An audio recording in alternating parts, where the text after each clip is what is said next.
After first launching back in 21, the Isuzu MU-X has evolved to be a bit of a favourite in Australia. In fact, last year it was the third best-selling large SUV behind the soon-to-be-replaced Toyota Prado and of course that new Ford Everest. And it's pretty easy to see why. It's a handy thing when it comes to going off the beaten track, and it's also got some genuinely class-leading interior practicality. However, some of you might remember that when this new generation was introduced, yes, we did see a big step up in safety, capability and many other factors. We also saw a bit of a step up in terms of price, and that's not always a great thing. And that's something that Isuzu has seemed to sort of try and level the playing field a little bit here with the introduction of its 1.9 litre turbo diesel engine, which will sit alongside the 3 litre diesel, which we've grown to love over the last few years. Now, that 1.9 litre is about $2,000 cheaper than its equivalent 3 litre equipped grades, and it's only available on a select few options. That is the LSM in 4x4 and 4x2 guys, and the LSU in 4x4 only. So not really across the range. There's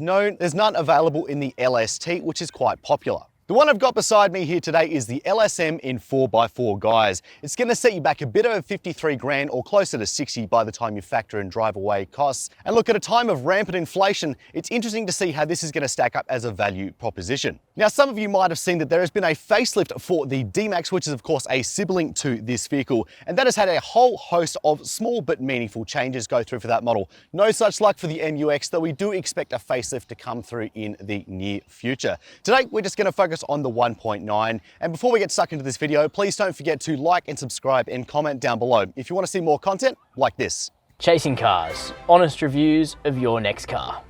Brought to you by Jumping into the interior of the MU-X LSM, look, it's pretty basic as you would expect from the base model. For example, we have this old style infotainment here, which is only 7 inches in size. And look, it's very interesting just jumping out of the facelifted D-Max, which we've been looking at today, and seeing the displays, which are both an older generation and smaller in size compared to what is offered on that model.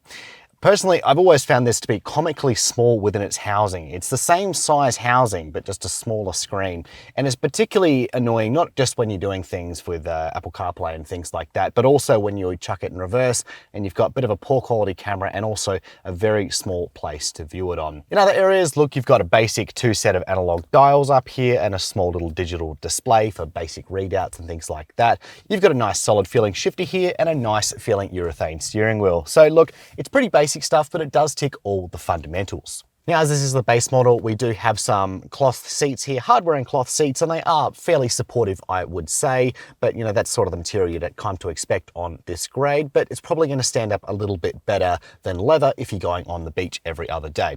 I wasn't expecting though to see some leather touches in this cabin, such as along the center console here and also across the dashboard. As far as storage, we've got some fairly basic stuff. We've got our second glove box up here. You can fit a little bit of stuff, not too much, and then a decent sized one just under my arm. I will note that it's missing the extra bit of storage that you have on the D-Max that's just under here, so it'd be great to see that filter in later on. Now, the cabin in here is fairly dated, but it's hard to be critical of it when we do expect a facelift to be less than 12 months away. Isuzu has taken a lot of the complaints that they've seen about things, including this infotainment, and they have addressed them in the latest update of that model. And we do expect the changes to be fairly similar coming over to the MU-X. So if that's the sort of thing that you would appreciate, perhaps it might be worth waiting a little bit longer. But anyway, that's enough for the front seat. Let's jump in the back. In the second row now, and I think it's notable that after jumping out of the D-Max that I do have a bit more room in this model. Sitting behind my own driving position at 6 foot tall, I've got a good amount of knee room,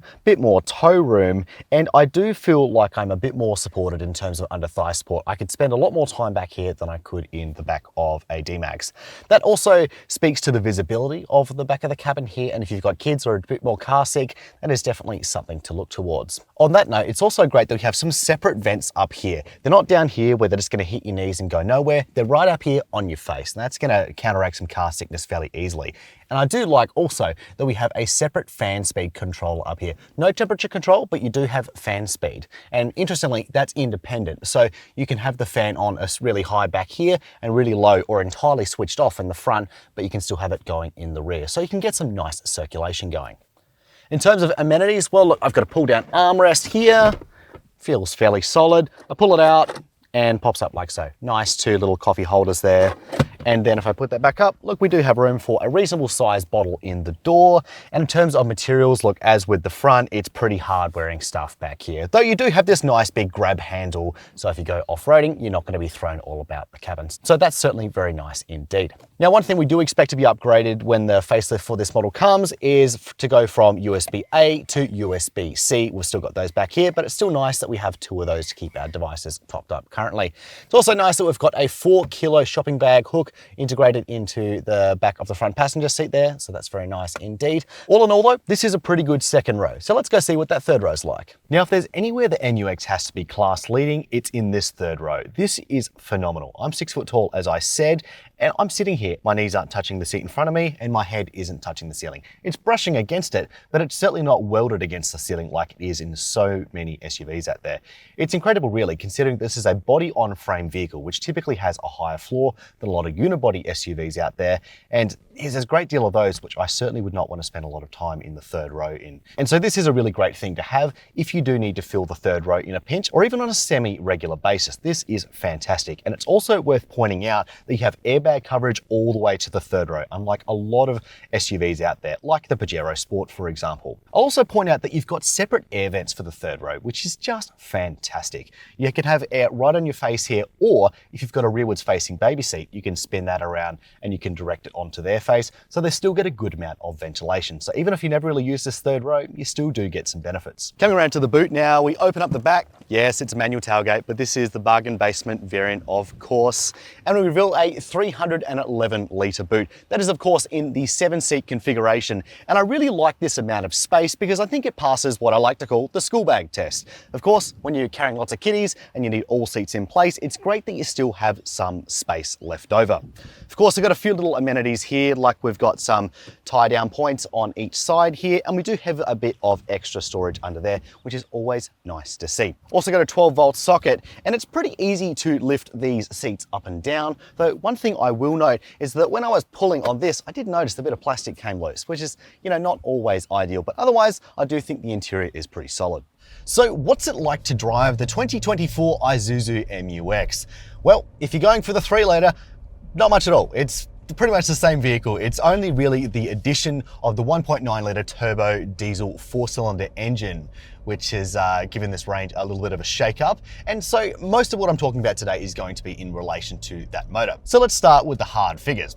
So it makes 110 kilowatts of power at 3,600 RPM. Torque, it's only 350 newton meters, not heaps really. And it starts from 1,800 all the way up to 2,600. So driving the two engines, the 1.9 litre and the 3 litre back to back, is very interesting. And I do think they have strengths of their own. The 3 litre is one of those engines which I think goes beyond its numbers, which is a good thing because its numbers aren't very high at all. And that motor has a bit of a characteristic of, similar to something like, the V8 in the 70 Series Land Cruiser, of feeling like it's quite fairly undertuned and it's not really as challenged when you really start to lean on that engine. So in the bulk of your everyday driving, I think the 1.9 litre has a similar degree of talent, though when you're coming off from a start and you're in a bit of a hurry, that 100 newton meters of torque missing from the 1.9 is, definitely noticeable. But because we've got a pretty good mid-range on this 1.9 litre. Now, I quoted the numbers before, 1,800 RPM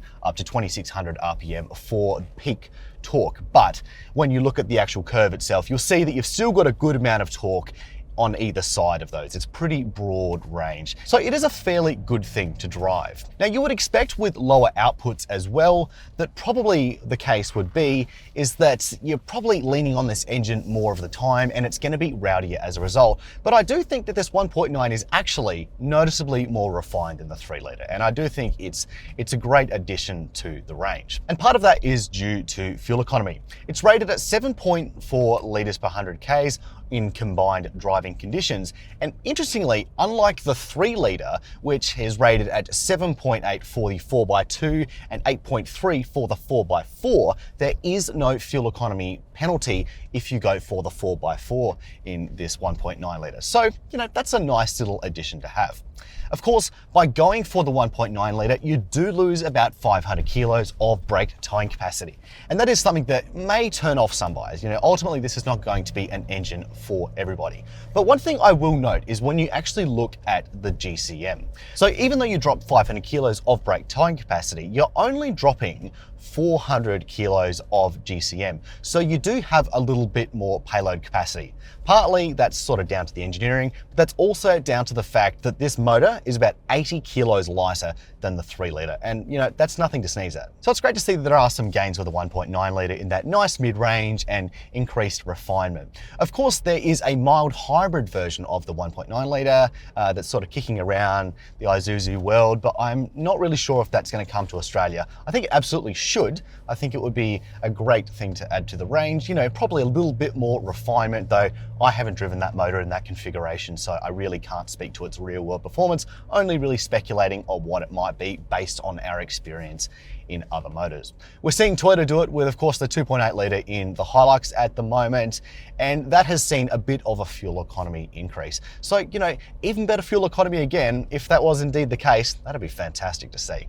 In terms of other parts of the driving experience, well, let's talk about safety. Safety is something that's never really troubled the MU-X. It's got a pretty good track record, you know, holds a 5-star ANCAP rating and was tested under some pretty strict protocols. Though some other rivals like the Everest have come through and done the same since, and I would expect the new Prado to do the same. In regards to the off-road ability of the 1.9-litre, I do think it's interesting driving these two engines back to back. The 3-litre is simply a bit more effortless than the 1.9. There's no real way around that. But I will say that the nice mid-range that we have on this motor is probably going to get you out of the vast majority of the trouble that you come across when doing off-roading without too much hassle.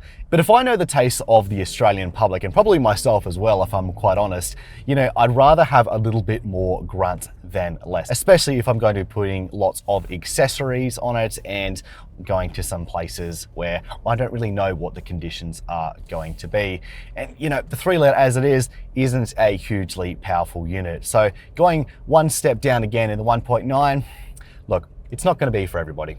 In our first drive today of the 1.9-litre turbo diesel version of the Isuzu MU-X, it's been a very interesting experience. It's a great little unit, I think. It's got a good amount of mid-range torque, which means it has a good amount of drivability. And also, when you compare it to the 3-litre version, it's more fuel efficient, at least on paper, and it's also a fair bit more refined, which is a great thing to see. It's unfortunate that the brake towing capacity has dropped compared to the 3-litre, though that's probably a good thing considering its outputs are a bit more down. But in saying that, 3 tons is certainly nothing to sneeze at, and there's a lot of caravans under there that will fall under that weight, and the GCM is still fairly healthy. Ultimately, it's great to see Isuzu offering a few more affordable engine options to the range and also some more fuel efficient options to the range. If you're going to be doing lots of highway driving, this might just be the pick for you. Personally, I think I'd rather pay the extra difference and go for the 3-litre just to get that extra breadth of ability. But anyway, those have just been my thoughts on the MU-X today. Please let me know down in the comments section if you would go for the 1.9-litre or the 3-litre. Don't forget to like this video and subscribe if you want to see more. But for now, that's all. Thank you for watching Chasing Cars.